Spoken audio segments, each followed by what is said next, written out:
ഹാക്കിംഗും ഭയന്ന് വാട്സ്ആപ്പ് നീക്കം ചെയ്ത് പാക് സൈന്യം. BLM കേരള, തമിഴ്നാട്, പോണ്ടിച്ചേരി. പകരം ചൈനീസ് മെസ്സേജിംഗ് പ്ലാറ്റ്ഫോമായ വിചാറ്റിലേക്ക് മാറാൻ പാകിസ്ഥാൻ സൈന്യം തങ്ങളുടെ ഉദ്യോഗസ്ഥരോടും സൈനികരോടും നിർദ്ദേശിച്ചു. ചൈനയിലെ ഏറ്റവും വലിയ സൂപ്പർ ആപ്പ് ആണ് വിചാറ്റ്. സന്ദേശം അയക്കുന്നതിനപ്പുറം നിരവധി കാര്യങ്ങൾ ഇത് വാഗ്ദാനം ചെയ്യുന്നുണ്ട്. ടെക്സ്റ്റ് ചാറ്റുകൾക്കൊപ്പം വോയിസ്, വീഡിയോ കോളുകൾ, ഫയൽ പങ്കിടൽ, ഡിജിറ്റൽ പേയ്മെന്റുകൾ എന്നിവ ഇത് പിന്തുണയ്ക്കുന്നു. ഇതിനെ ഒരു ഓൾ ഇൻ വൺ ആശയവിനിമയ പ്ലാറ്റ്ഫോം ആക്കി മാറ്റുന്നു. വാട്സ്ആപ്പ് നിരീക്ഷണം, ഡാറ്റ ചോർച്ച, ഔദ്യോഗിക സംഭാഷണങ്ങൾക്ക് ഹാക്ക് ചെയ്യൽ എന്നിവയ്ക്ക് കൂടുതൽ അപകട സാധ്യത സൃഷ്ടിക്കുമെന്ന് സൈന്യം വിശ്വസിക്കുന്നുണ്ട്. തൽഫലമായി ഔദ്യോഗിക ചാറ്റുകൾ വിചാറ്റിലേക്ക് മാറ്റാൻ ഉദ്യോഗസ്ഥരോട് ആവശ്യപ്പെട്ടത്. വാട്സ്ആപ്പിനെ പാകിസ്ഥാൻ അത്രത്തോളം ഭയക്കുന്നു എന്നർത്ഥം. വർദ്ധിച്ചു വരുന്ന സൈബർ ഭീഷണികൾക്കിടയിൽ സൈനിക ആശയവിനിമയങ്ങൾ സുരക്ഷിതമാക്കുന്നതിൽ പാകിസ്ഥാൻ ശ്രദ്ധ കേന്ദ്രീകരിക്കുന്നതിന്റെ പ്രതിഫലനമായാണ് ഈ തീരുമാനമെന്നാണ് യുദ്ധ വിദഗ്ധർ പറയുന്നത്. അതേസമയം പാകിസ്ഥാൻ സൈനിക തലവൻ ഫീൽഡ് മാർഷൽ അസീം മുനീറിനും ഷഹബാസ് ഷെരീഫ് സർക്കാരിനും കടുത്ത ആശങ്കയും ഭയവും സൃഷ്ടിച്ച് രാജ്യത്തിന്റെ വിവിധ കോണുകളിൽ ആഭ്യന്തര പ്രക്ഷോഭങ്ങളും വിഘടനവാദ മുന്നേറ്റങ്ങളും അതിശക്തമാവുകയാണ്.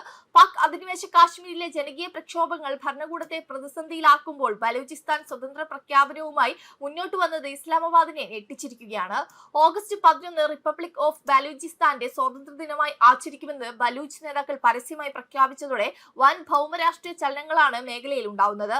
പാക് അധിനിവേശ കാശ്മീരിൽ തെരഞ്ഞെടുപ്പ് പരിഷ്കാരങ്ങളും അവശ്യ സാധനങ്ങളുടെ വിലക്കയറ്റവും മുൻനിർത്തി ആരംഭിച്ച പ്രക്ഷോഭം ഇപ്പോൾ പാക് ഭരണകൂടത്തിനെതിരായ പരസ്യമായ ജനകീയ കലാപമായി മാറിയിട്ടുണ്ട്.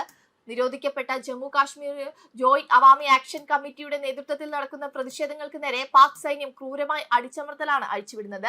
ഡസൻ കണക്കിന് ആളുകൾ സൈനിക വെടിവെപ്പിൽ കൊല്ലപ്പെടുകയും മാധ്യമങ്ങൾക്കും ഇന്റർനെറ്റിനും കടുത്ത വിലക്ക് ഏർപ്പെടുത്തുകയും ചെയ്തതോടെ യൂറോപ്യൻ യൂണിയൻ അടക്കമുള്ള അന്താരാഷ്ട്ര ശക്തികൾ പാകിസ്ഥാന് മുന്നറിയിപ്പുമായി രംഗത്തെത്തിക്കഴിഞ്ഞു.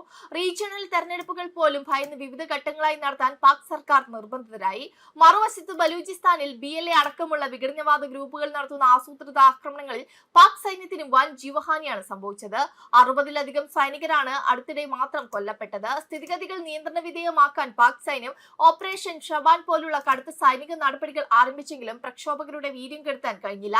ഇതിനിടെ വിദ്യാർത്ഥികളും യുവാക്കളും ഡിജിറ്റൽ ക്യാമ്പയിനുകളിലൂടെയും തെരുവ് പ്രക്ഷോഭങ്ങളിലൂടെയും സർക്കാരിന്റെ കടുത്ത മനുഷ്യാവകാശ ലംഘനങ്ങൾക്കെതിരെ രംഗത്ത് വന്നത് അസീം മുനീറിന്റെ സൈനിക ജനറൽമാർക്ക് വലിയ തിരിച്ചടിയായി.